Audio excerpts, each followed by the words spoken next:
Dharmanagar PS 122/2025 এই রাজ্যের একটি গুরুত্বপূর্ণ মামলা।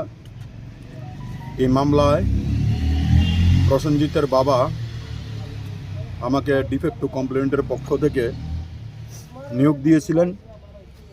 তারই পরিপ্রেক্ষিতে আজকে আমি মাননীয় আদালতে এপিআর হয়েছি এবং এই মামলাতে ডিফেক্ট টু কমপ্লেন্টের পক্ষে হিয়ারিং করেছি।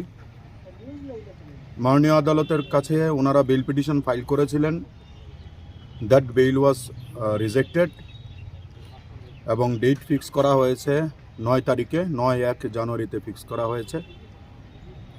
এবং এই সময়ের মধ্যে আপনারা সবাই অবগত আছেন যে ধর্মনগর থেকে একটা আওয়াজ উঠেছিল। প্রিন্ট মিডিয়ার বন্ধুরা এবং সাধারণ স্তরের মানুষরা বিভিন্নভাবে তুলেছিলেন জাস্টিস ফর প্রসেনজিৎ সরকার। তো জাস্টিস ফর প্রসেনজিৎ সরকারের দরুন এই মামলাতে অন্তর্ভুক্তি হওয়া এবং এই সময়ে আমি ধর্মনগরের পুলিশ প্রশাসনকে ধন্যবাদ জ্ঞাপন করব ডিফেক্ট টু কমপ্লেন্টের পক্ষ থেকে, যে মামলার যে ধরনের গতি হওয়া ছিল এই ধরনের গতি ঠিক আছে এবং এই মামলা যতটুকু এগিয়ে যাচ্ছে দিনে দিনে আরও অনেক নতুন তথ্য আপনাদের সামনে আসবে।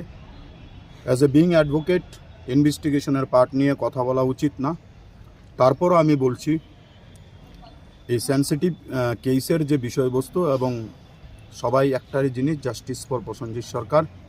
আমিও সহমত পোষণ করি এবং সাংবাদিক বন্ধুদেরকে ধন্যবাদ জ্ঞাপন করি যে এই সোশ্যাল মিডিয়া প্ল্যাটফর্মের মাধ্যমে যে আওয়াজটা আপনারা তুলেছেন এটা সাধুবাদ জানানোর মতো এবং আমি আমার ব্যক্তিগত তরফ থেকে আপনাদেরকে সাধুবাদ জানাচ্ছি। কেসের মধ্যে আপনারা পাবলিক প্রসিকিউটর উনি আছে, ওনার সঙ্গে কথা বলেছেন, বিভিন্ন ধরনের গোয়িং অন ইনভেস্টিগেশন তথ্য উঠে আসছে এবং আমি আশাবাদী প্রসেনজিৎ সরকার উইল বি গেট জাস্টিস।